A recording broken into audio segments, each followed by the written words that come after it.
Dober dan. Danes je naš gost v studiu, gospod Klaus Schuster, direktor Factor banke, ki je od začetka lanskega septembra v nadzorovani likvidaciji, enako kot Probanka, Mariborska Probanka. Naj še povem o predstavitvi gospoda Schustra, da prihaja iz Avstrije, ampak živi v Sloveniji že 13 let in seveda zelo dobro govori slovensko. Zato bo najin pogovor tudi toliko lažji, ker se bomo lahko pogovarjali v slovenščini. Gospod Schuster, za začetek bi mogoče načela vprašanje, ki je še čisto sveže. Vi ste tam v drugi polovici januarja, če se ne motim, vložili odškodninske tožbe proti nekdanji upravi Factor banke. To je proti gospodu Cirilu Dragonji, gospodu Pesjaku in članu uprave Valenčiču, če se ne motim. Hkrati ste z to tožbo nekako zaprosili sodišče za začasno odredbo, po kateri naj bi prišlo do zamrznitve premoženja teh članov prejšnje uprave.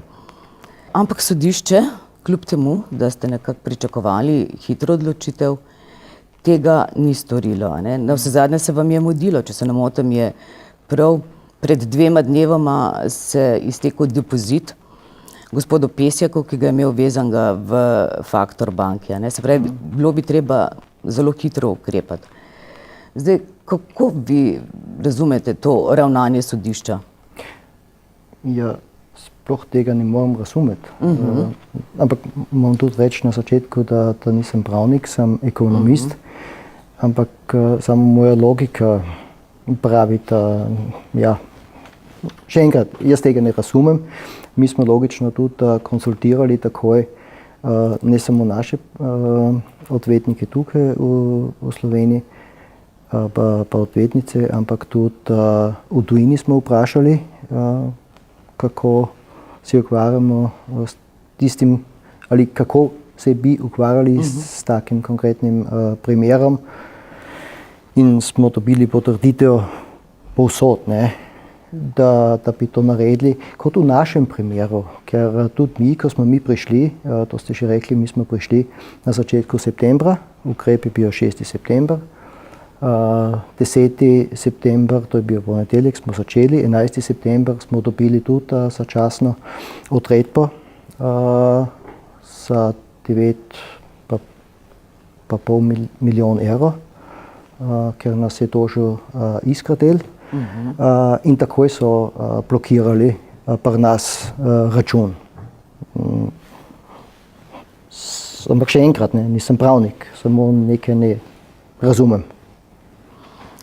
Težko je razumeti tudi to potezo sodišča, da je navsezadnje sodnica vprašala tožene stranke za neko mnenje. Mislim, tudi to je nenavadno, kot da gre za neko zaščito potencialnih oziroma osumljenih, ki so recimo za svojim ravnanjem oškodovali banko.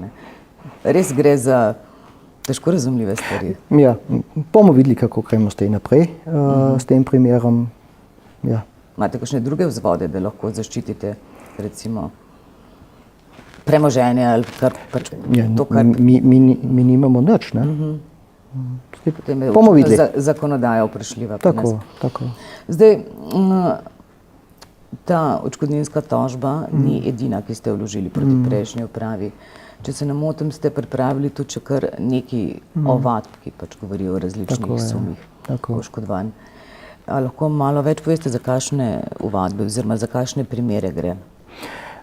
Konkretne ovadbe pa tudi tožbe, o tem še ne smem govoriti, ker oba veva, da živimo tukaj v Sloveniji, v Evropi, leta 2014 in ja, na drugi strani tudi razumem javnost, da hoče nekoga videti zdaj na mestnem trgu pod giljotinom, ampak tukaj moramo upoštevati, da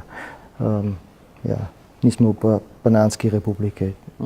Ja, sorry, No. če malo karikiram. Ne. Skratka. Ampak ja, pridemo nazaj do vašega vprašanja. Mi smo sodelovali tudi skupaj s revizorji Banke Slovenije. Smo našli bar zadev. Na podlagi teh smo začeli sodelovati z NPU, smo začeli sodelovati s odvetniki, da smo pripravili določene case in na tem delamo. Ne. To so primere zoper logično prejšnjo upravo, nadzornike, tudi logično. Zakaj? Mogoče tudi en zelo pomemben stavek povezano s tem. Ne, ker se jaz ali mi zdaj v upravi počutimo kot Robin Hood v Sloveniji, ampak zaradi tega, ker smo mi dobili navodilo iz Banke Slovenije, iz vlade, da povsod, ker nekaj sumimo, to moramo prijaviti. Ne. Ja, na tem delamo. Dobro. Da to ni tako enostavno, sem prepričan, da tudi razumete, ker vemo, da so to emocije v ozadju, to so ljudje v ozadju. In če enkrat nekaj sumiš, ovadiš, ampak še enkrat, ne, to je naša naloga in zato smo tudi med drugim plačani. Ne. Dobro, en del tega vašega upravljanja banke v tako imenovani nadzorovani likvidacije je tudi prodaja kreditov.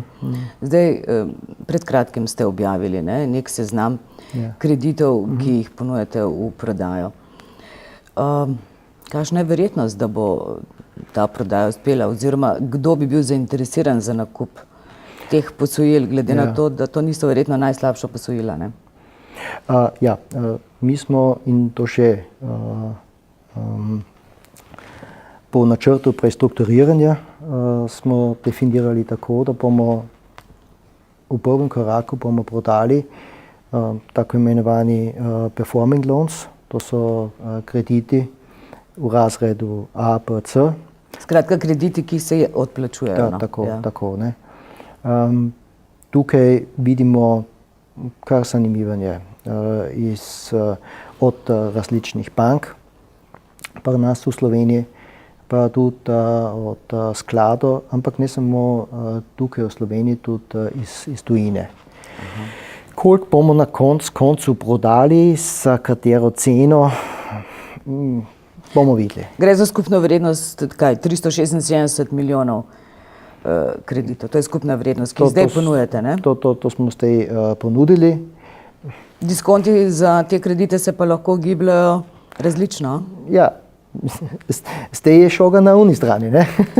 Zdaj čakamo, kaj bodo interesirani banke pa skladi ponudili in bomo videli. No, počakajmo. Kdaj bo to jasno? Tam nekje do poletja ali kako? Ne, mi pričakujemo in tako smo definirali tudi proces v vabilu, da bomo končali s tem do konca marca. Super. Kaj pa nameravate potem s temi slabimi posojili, ki nimajo tako visoke bonitete? Tukaj je tako, ne. V našem načrtu prestrukturiranja smo definirali, da to peljemo sam do konca in da tukaj ne gre za tako imenovani fire sale. Fire sale to pomeni, da prodajamo takoj vse, ampak da se trudimo čim več dobiti iz teh naložb. Kaj konkretno naredimo? Mi se trudimo pogovarjati z vsako stranko in najti na kak način kompromis, izhod. Dobro, v redu, verjetno, ampak ne samo s pogovori s strankami, vse te stranke vse ne pridejo do vas, jih verjetno morate tudi vi poiskati. Se pravi, iti kam na teren pogledati, ne? Tega je veliko. Kje ste recimo že vse šli? Zdaj sem še bil dvakrat v Bolgariji, parkrat še na Hrvaškem. Tam gre za velik zalogaj v Bolgariji, ne? V Bolgariji imamo nekaj 80 milijonov izpostavljenost, na Hrvaškem nekaj 40. Tudi v Sloveniji sem stalno na poti, ampak me boste tudi našli v pisarni včasih. Dobro, rekli ste za to izpostavljenost Bolgarija 80, Hrvaška 40. Potem govorilo se še o drugih teh sumljivih ali pa dvomljivih poslih, izpostavljenost še Moldavija je tudi tam. Ja, ampak tukaj Ukrajina. V Moldaviji nimamo mi direktno izpostavljenost. Kaj pa Ukrajina? Tukaj imamo dva projekta, delamo na tem. Delate na tem. Dobro. Kaj pa nameravate z nepremičninami, ki so pač zdaj ostale v tem bančnem portfelju? Pa za kakšno vrednost nepremičnin gre? Vrednost banke je imela, ko smo mi prišli v septembru, nekaj 90 milijonov kreditov, kreditnega portfelja, od tistih približno 900 milijonov, nekaj 300 milijonov nepremičninski portfelj. In kljub temu banka ni imela nobenega posebnega sektorja oziroma oddelka, ki se ukvarja s tem. Ne. Takoj smo se reorganizirali, logično, in tukaj moram tudi reči, da so naši sodelavci, da so naredili res dober job, ne, ker si morate predstaviti tisti menedžeri rečejo, this change of mindset tukaj, ne, da delaš 6. september v eni firmi, misliš, da raste, pa 10. september v ponedeljek delaš v eni firmi, ki gre dol in na koncu veš, da gre to nula, ne, in to je to. Ne. Ampak moram priznati, da so res ful pridni. In kar se tiče nepremičnin, smo takoj reorganizirali, smo vzpostavili nov sektor. Ampak uporabljate tudi dosti neformalne prodajne kanale, ne? Ja, določeni prijatelji pravi, da nisem prav bančnik, ker objavim tudi naš nepremičninski portfelj ali del tega pri meni na Facebooku ali na LinkedInu. Ampak ne gre za to, a sem zdaj bančnik ali ne, gre za to, da na koncu prodajemo nekaj ali ne. Dobro, mogoče, če preskočiva zdaj od tega, tega čiščenja, mogoče na nekdanje lastnike Factor banke, ne. Med njimi je bila pač menedžerska ekipa, ACH-ja, precej močna in seveda zelo vplivna, ne. Zdaj, to, kar je pa recimo v zadnjem času precej pozornosti zbujalo, je bilo pa povezano seveda tudi s Factor banko, z drugimi bankami in predvsem z slabo banko, ko ste pač nekako dosegli dogovor, da naj bi se pač ti krediti, ki jih je pač imel ACH, nekako odložili, za kakšno leto, ne. Ta poteza je bila dosti nenavadna, ker je tako zbujala pač pomisleke, da gre za zaščito tajkunov, ne vem, kako vi lahko upravičite ta odlog odplačila kreditov, mislim, kak je argument za to? Tukaj bi najprej začel s tem, kaj je sploh tajkun. Vem, da to je zelo priljubljena beseda v Sloveniji, in vsak, ki, ne vem, gre šemljice kupiti, je tudi še tajkun. Pustimo to malo na stran. Lahko malo demagoško, ampak Ja, vem, da včasih karikiram, ampak pustimo to malo na stran. Koncentriramo se na dejstvo. In dejstvo je, da kljub temu, da je bil ACH naš lastnik, oziroma eden lastnikov, je bila tudi ACH stranka. In mi se ukvarjamo s njimi, sodelujemo s njimi v tem primeru kot s vsako stranko. Ja? To pomeni absolut profesionalen odnos, kljub temu, da so izgubili denar, pustimo tudi, zakaj so izgubili denar kot lastniki. Ja. In moram priznati, da smo imeli do te zgodbe, bi rekel, konc leta s gospo Gole tudi zelo dober odnos in vse. Do konca lanskega leta, dokler ni prišlo do skupščin, ker je prišlo do odločitve, da grejo dividende, ne, k njim. Ja. Kaj se je tam zgodilo? Jasno, da vemo. Namen tega jaz še zmeraj ne razumem, ampak, in to moram tudi reči, še enkrat, mi kot Faktor banka trudimo kljub temu iskati rešitev, da pridemo do 100% denarno nazaj. Pa verjamete, da boste? Oziroma je to pogojeno z tem nezaupanjem, da ste v bistvu se usedli na en del na Adrio Mobil, ne? Ja, ampak tako je tudi gospa Gole obljubila in jaz si verjamem. No, recimo, da bomo videli, kaj se bo dogajalo naprej, ne? Ja, več ne moram narediti. Ne? Dobro. Zdaj, mogoče bi se midva pa poslovila z zadnjim vprašanjem. To zadnje vprašanje je seveda plača, vaša plača. Vemo, da se je to prejšnji teden zbujalo precej polemik, potem, ko je pač zopet prišlo v ospredje, da bi se pač v takih podjetjih moral upoštevati tudi tako imenovani Lahovnikov zakon, ker so pač plače določene v nekem razmerju. Slišali smo, da naj bi v kratkem podpisali tudi aneks za ureditev vaše plače. Aneks naj bi vam predložila Banka Slovenije. Zdaj, kaj lahko poveste o tem?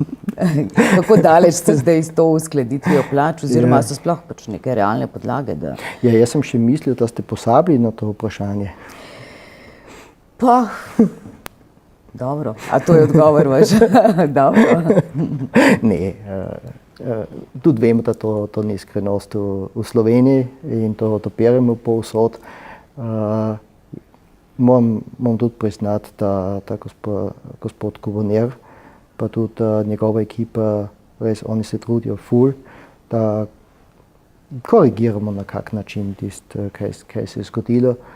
In tako kot tudi gospod guverner vedno reče, mi sedimo v istem čolnu. Bomo videli. Aneks ste že podpisali? Ne. Jaz pričakujem, da bomo dobili en predlog, tako smo se zmenili. Potem bomo to pogledali, potem se bomo odločili. Bomo videli, kaj piše nota.